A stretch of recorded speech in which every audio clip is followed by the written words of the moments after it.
Up until this time, Mexican children hadn't been generally subject to the same segregation as black children.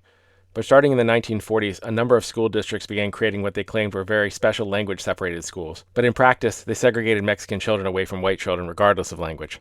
In June of 1943, a series of riots took place in Los Angeles that became known as the Zoot riots. Whites, mainly servicemen, would attack and strip Latino teens and young men seen wearing outfits called Zoot suits, ostensibly because the outfits required a large amount of fabric, but almost invariably, those were also the outfits popular with Mexicans and other minority groups. A witness account stated, quote, "Marching through the streets of downtown Los Angeles, a mob of several thousand soldiers, sailors, and civilians proceeded to beat up every Zoot suiter they could find.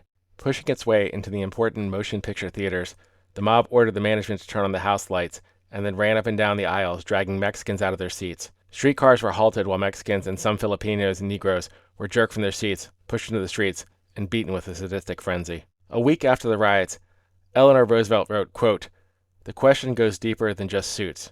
It is a racial protest. I have been worried for a long time about the Mexican racial situation. It is a problem with roots going a long way back, and we do not always face these problems as we should."